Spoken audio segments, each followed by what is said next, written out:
Um rapaz de 23 anos entrou numa missa de Corpus Christi só para filmar os idosos rezando e postar na internet como piada. Ficou na última fileira, celular na mão, rindo por dentro de cada pessoa de joelho.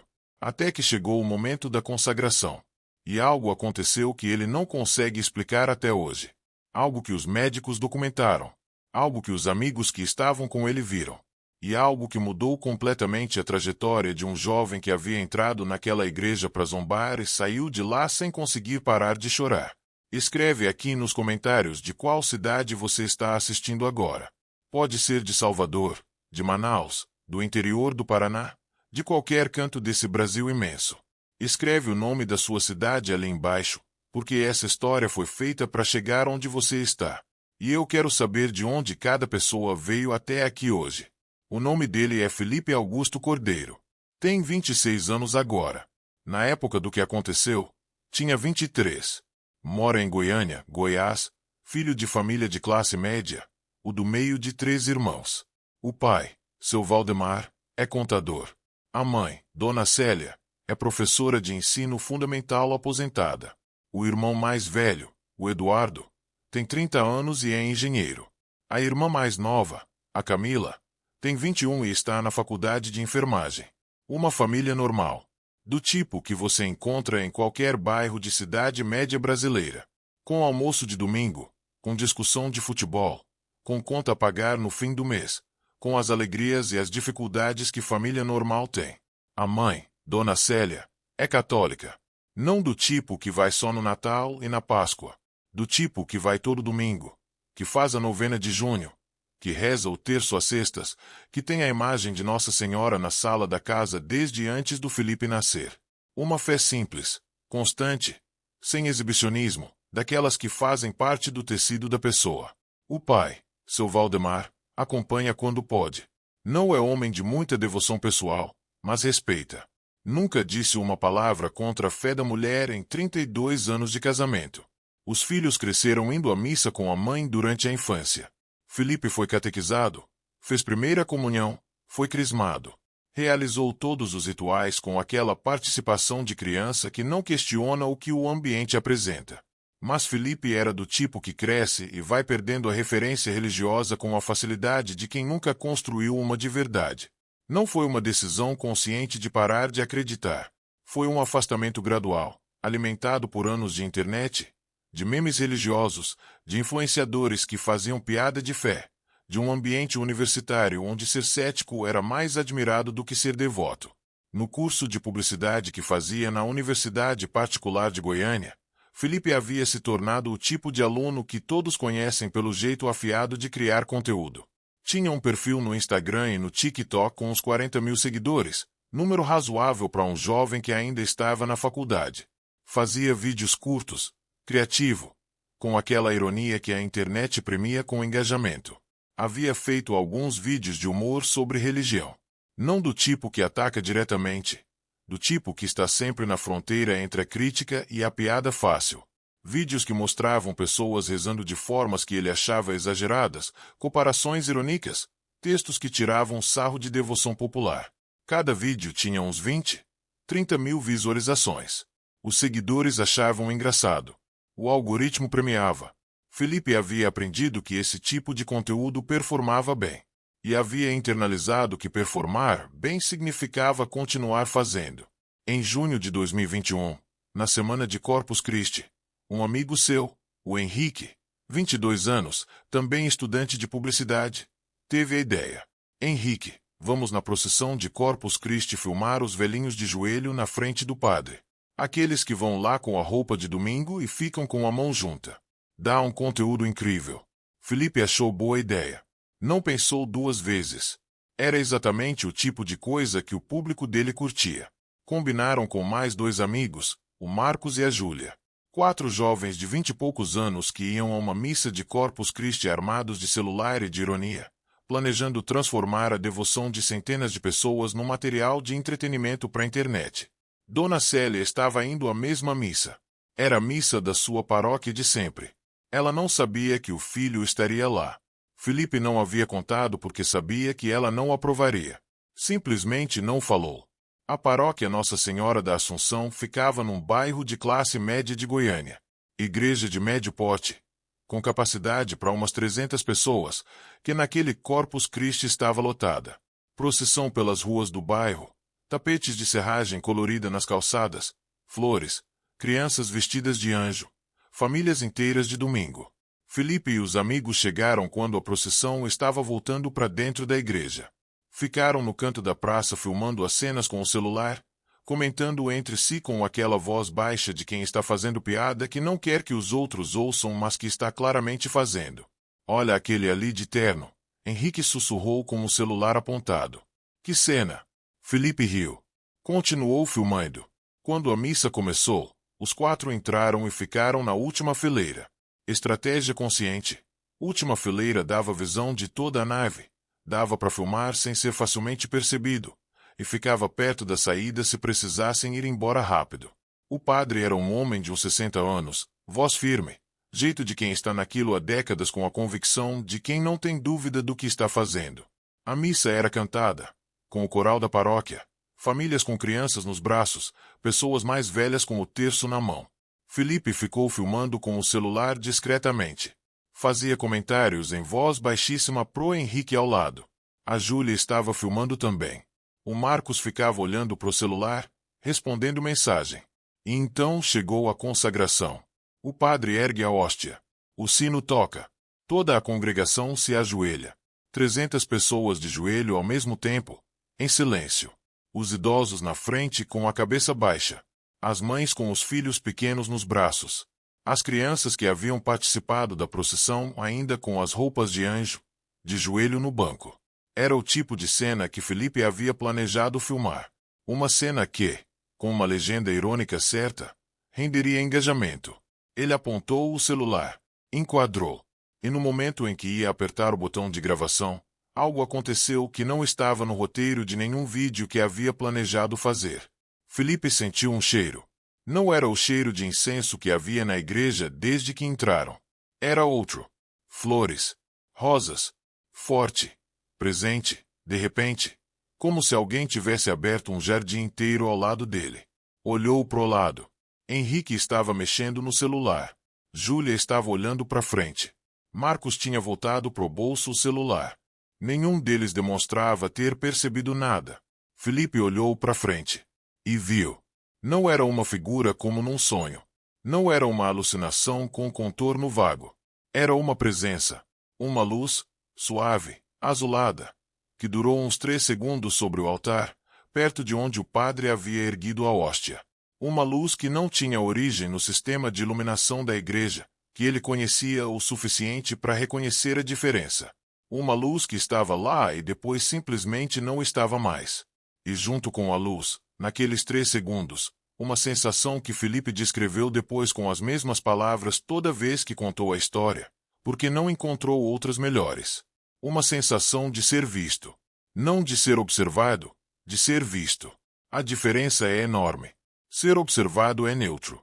Ser visto é quando alguém olha para você e vê de verdade o que está lá.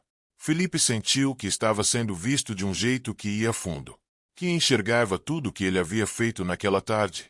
Tudo o que havia filmado, tudo o que havia planejado, tudo o que havia chamado de conteúdo. E também as coisas embaixo de tudo isso. O desconforto que havia sentido quando a câmera enquadrava aquele senhor de terno de joelho. A sensação rápida que havia afastado quando viu aquela senhora idosa com a cabeça baixa e havia pensado por um segundo na própria mãe. 3 segundos.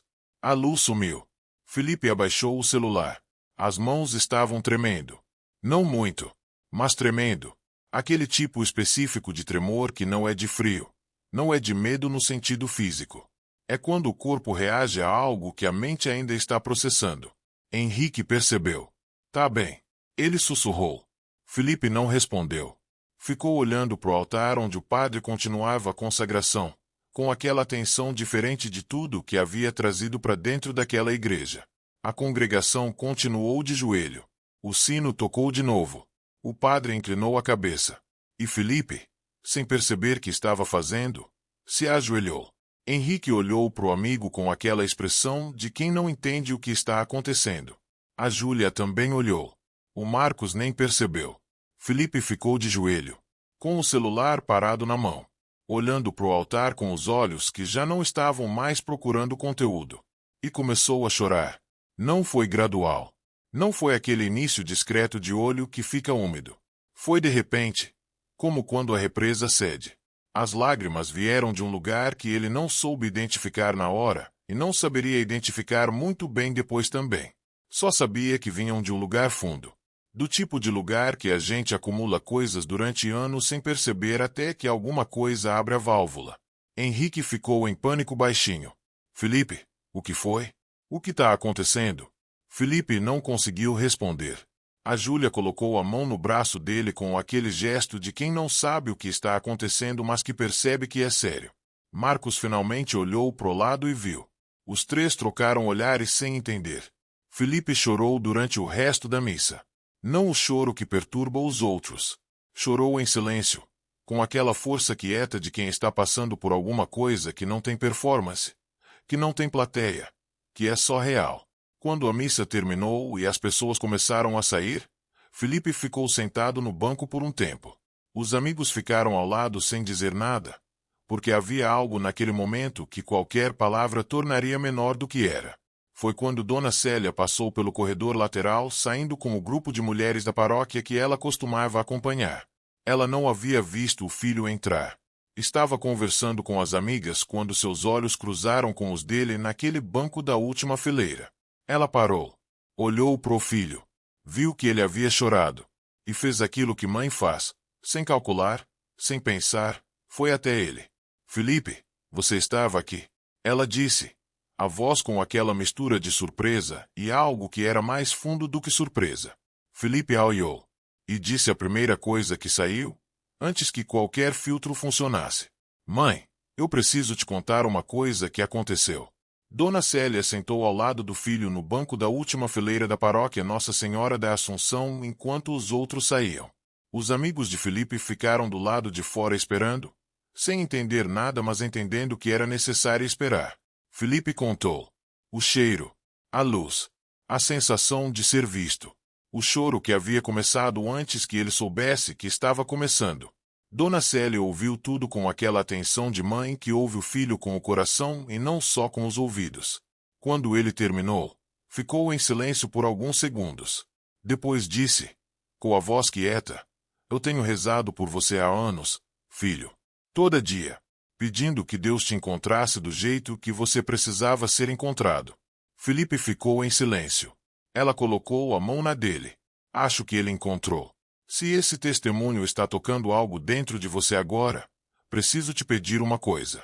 Inscreve-se no canal Milagres Cristãos agora. Aperta o botão de inscrição, ativa o sininho para não perder nenhum vídeo. E deixa um like para que mais pessoas que precisam ouvir isso possam encontrar esse testemunho hoje. Faz isso agora, e a gente continua. Felipe foi para casa com a mãe naquela tarde. Não com os amigos. Ficou no almoço da família que a mãe havia preparado, que era uma coisa que ele havia evitado em muitos domingos recentes com o argumento de que tinha coisa para fazer, quando na verdade não tinha. Sentou à mesa com o pai, com o Eduardo que havia passado com a esposa, com a Camila. Almoço de domingo normal. Mas Felipe ficou quieto num silêncio diferente do silêncio dele dos últimos tempos. O silêncio dos últimos tempos era o silêncio de quem está no celular. Esse era o silêncio de quem está pensando. Depois do almoço, quando os irmãos haviam ido embora e o pai havia se instalado na poltrona com o jornal do domingo, Dona Célia e Felipe ficaram na cozinha lavando a louça juntos, como haviam feito quando ele era criança e ela lavava e ele enxugava. Ele lavava. Ela enxugava. Silêncio confortável. Então Dona Célia disse sem olhar para ele, com aquela naturalidade de quem diz uma coisa que estava esperando o momento certo. Você sabe que aquela luz que você viu, aquela presença, não é a primeira vez que alguém descreve isso naquela paróquia. Felipe olhou para ela. Ela continuou. O padre que está lá há 15 anos, o padre Evaristo, ele tem histórias de pessoas que tiveram experiências parecidas durante a consagração. Não todo mundo. Não sempre. Mas acontece. Felipe ficou em silêncio por um momento. Depois disse. Eu fui lá para fazer piada, mãe. Eu sei. Ela disse. E você saiu diferente. Felipe ficou olhando pro prato que estava lavando. Depois disse uma coisa que não havia planejado dizer, que simplesmente saiu. Eu filmei os idosos rezando. Tava planejando postar como piada. Dona Célia ficou em silêncio por um segundo. Depois disse, mas não postou. Não postou, ele confirmou. Ela assentiu. Como se isso dissesse o suficiente. Nos dias seguintes, Felipe ficou num estado que não sabia nomear direito. Não havia se convertido de repente. Não havia voltado para a missa no domingo seguinte. Não havia virado uma pessoa diferente. Mas havia algo que havia se deslocado. Uma certeza que havia estado no lugar havia anos, e que já não estava mais naquele mesmo lugar. Os amigos perguntaram o que havia acontecido. Felipe foi honesto com Henrique, que era o mais próximo dos três. Contou tudo. O cheiro, a luz, as lágrimas. Henrique ouviu com aquele silêncio de quem está tentando entender sem julgamento. Depois disse, cara, eu não vi a luz. Mas o cheiro de flor eu senti sim. Não falei porque achei que era incenso. Felipe ficou quieto. Você sentiu o cheiro? Senti. Forte, de repente. Depois sumiu. Os dois ficaram em silêncio. Não postou o vídeo. Apagou as gravações que havia feito dentro da igreja. Não fez conteúdo sobre o que havia acontecido, pelo menos não de imediato. Ficou com aquela experiência por dentro durante semanas, processando no silêncio que a internet não permite. Numa tarde, procurou o padre Evaristo. Não pelo canal da paróquia, não por agendamento formal. Apareceu na sacristia numa tarde de quarta-feira e perguntou se o padre tinha um tempo. O padre Evaristo era um homem de uns 62 anos, rosário pendurado no hábito, com aquele jeito de quem já recebeu muita gente com muitas perguntas e que não se assusta com nenhuma delas. Sentou com Felipe numa salinha simples atrás da sacristia. Felipe contou, com mais detalhe do que havia contado para a mãe, porque havia tido semanas para organizar o que havia sentido. O padre ouviu com aquela atenção específica de confessionário, que é diferente da atenção comum, é a atenção de quem está presente de verdade. Quando Felipe terminou, o padre ficou em silêncio por alguns segundos. Depois disse, Felipe, você foi para dentro dessa igreja com o coração fechado para o que estava acontecendo lá. E mesmo assim algo chegou até você. Você sabe o que isso significa?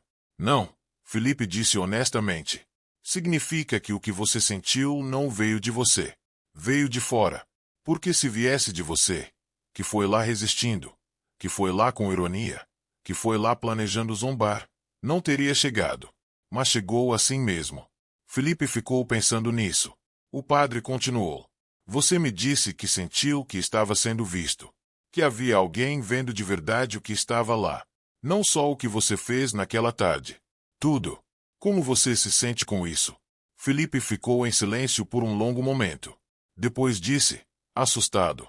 Mas não do tipo que dá vontade de sair correndo. Do tipo que faz você querer ficar parado e entender melhor. O padre assentiu. Isso, filho, é o começo de uma conversa que pode durar a vida inteira. Essa conversa com o padre Evaristo foi a primeira de várias. Felipe voltou 3 semanas depois com mais perguntas.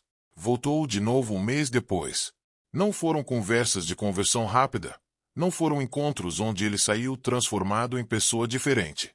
Foram conversas lentas, honestas, onde ele perguntava e o padre respondia sem impor, sem pressionar, com aquela paciência de quem sabe que fé que vale a pena não se impõe. Num desses encontros, Felipe perguntou sobre a luz que havia visto. O padre disse que não podia garantir o que era nem de onde vinha. Disse que havia pessoas que descreviam experiências parecidas durante a consagração, que a teologia católica tinha algumas formas de pensar sobre isso, mas que a honestidade obrigava a dizer que não havia como ter certeza absoluta. Felipe apreciou aquela honestidade. Havia esperado que o padre aproveitasse para vender uma resposta pronta. O padre não fez isso. Quando perguntei o que você acha que foi, o padre respondeu com uma pergunta de volta. O que você acha que foi? Felipe pensou. Depois disse, não sei. Mas sei que era real. E sei que me fez ver que eu havia passado tempo demais rindo de coisas que não tinha coragem de levar a sério. O padre ficou em silêncio. Depois disse, essa talvez seja a resposta mais importante que você poderia dar. Em setembro daquele ano, Felipe fez um vídeo. Não sobre a experiência em si, não de imediato. Fez um vídeo onde simplesmente parou de fazer piada de religião. Não anunciou que havia mudado. Não fez confissão pública. Simplesmente parou. E quem acompanhava o perfil dele percebeu a mudança, sem que ele precisasse explicar. Alguns seguidores questionaram: cadê o conteúdo engraçado sobre religião? Ele respondeu num stories curto: fui rindo até o dia que não achei mais engraçado. Às vezes a gente cresce. Houve comentários dos dois lados. Alguns aprovando, alguns achando que havia virado chato, alguns ironizando. Felipe leu tudo e não respondeu a quase nada. Havia aprendido que nem toda resposta precisa ser dada. 6 meses depois daquele Corpus Christi, Felipe foi à missa pela primeira vez voluntariamente em muitos anos. Não foi com a mãe para agradá-la. Foi sozinho, numa manhã de sábado, numa missa de menor movimento. Sentou no meio da nave. Ficou olhando para o altar com aquela atenção que a experiência anterior havia deixado. Não viu nenhuma luz dessa vez. Não sentiu aquela presença da mesma forma. Mas havia algo diferente de estar lá quando você vai querendo estar do que quando vai sendo levado. Uma abertura. Uma disposição. Um silêncio interno que ele havia aprendido, muito gradualmente, a não encher imediatamente com ironia. Dona Célia ficou sabendo pela irmã Camila, que havia acompanhado o irmão sem ele saber. Camila tinha mandado mensagem para a mãe: mãe, o Felipe foi na missa hoje. Sozinho. Dona Célia havia ficado em silêncio por um longo tempo antes de responder. Depois havia escrito uma frase só: graças a Deus e a Nossa Senhora. Hoje Felipe tem 26 anos. Continua fazendo conteúdo, mas diferente. Faz vídeos sobre perguntas de fé que ele mesmo teve, sobre dúvidas que acha que muita gente jovem tem mas que não fala porque não parece cool. Não são vídeos de pregação. São vídeos de alguém que está buscando e que está sendo honesto sobre o que encontra e sobre o que ainda não encontrou. Tem menos seguidores do que tinha no pico do conteúdo irônico. Mas os comentários são diferentes. São de pessoas que dizem obrigado por falar isso. Que dizem que sentiram a mesma coisa e não sabiam que podia ser falado. Que dizem que sempre tiveram aquela pergunta mas achavam que não podiam fazer. Numa tarde de novembro do ano passado, Felipe foi visitar o padre Evaristo de novo. Não tinha pergunta específica. Queria só conversar. Ficaram 1 hora na salinha da sacristia. No final, o padre disse: você sabe que quando entrou aqui pela primeira vez, depois do Corpus Christi, eu não sabia o que ia acontecer com você. Muita gente tem uma experiência forte e depois some. Você voltou. Felipe ficou em silêncio. Depois disse: eu voltei porque não consigo agir como se aquilo não tivesse acontecido. Tentei por um tempo. Não consegui. O padre sorriu com aquele sorriso quieto de quem conhece esse caminho. Isso é o começo, filho. Não saber como fingir que não aconteceu. É o começo de tudo. Dona Célia e Felipe vão à missa juntos agora alguns domingos. Não todo domingo. Ele ainda não chegou nessa regularidade. Mas alguns. E nesses domingos, quando a consagração chega e o sino toca e a congregação se ajoelha, Felipe se ajoelha também, com aquele celular no bolso, em silêncio, sem filmar, olhando para o altar com os olhos de alguém que foi para dentro de uma igreja para zombar e que encontrou no fundo do seu próprio cinismo uma pergunta que havia estado lá o tempo todo esperando ser feita. A pergunta não tem resposta completa ainda. Talvez nunca tenha. Da forma que ele queria quando ainda achava que toda resposta precisava caber num vídeo de 15 segundos. Mas ele aprendeu a viver com a pergunta aberta. Aprendeu que perguntas abertas são mais honestas do que respostas fechadas que você não viveu de verdade. E toda vez que passa pela entrada da paróquia Nossa Senhora da Assunção, onde aquele Corpus Christi aconteceu, ele para por um segundo. Olha para a fachada. E lembra do cheiro de flores que chegou sem origem naquela tarde de junho e que abriu uma fissura num cinismo que havia levado anos construindo. Às vezes a fissura é o caminho. Se você chegou até aqui, até o final dessa história, faz uma coisa por mim agora. Escreve nos comentários as palavras sem filmar. Porque foi exatamente isso que mudou naquele banco da última fileira. Um jovem que havia entrado com o celular para filmar baixou o celular. E o que aconteceu quando ele parou de filmar foi maior do que qualquer vídeo que ele poderia ter feito. Quero ver quantos corações essa história alcançou. E toda vez que eu ler sem filmar nos comentários, vou saber que mais uma pessoa entendeu que às vezes você precisa abaixar o que está segurando para conseguir receber o que está sendo oferecido. Inscreve-se agora no canal Milagres Cristãos. Aperta o botão de inscrição, ativa o sininho para não perder nenhum vídeo. E deixa um like para que mais pessoas possam encontrar esse testemunho hoje. Compartilha com aquele jovem da sua família que usa a ironia como escudo. Com aquele filho, aquele neto, aquele sobrinho que você ama e que está longe de uma fé que um dia pode alcançá-lo. Com quem precisa ouvir que a porta não fecha só porque você passou anos fingindo que ela não existia. E não esquece, escreve aqui embaixo de qual cidade você está assistindo. Quero saber de onde cada pessoa veio até aqui hoje. Que Nossa Senhora continue abençoando e protegendo você e a sua família. Amém.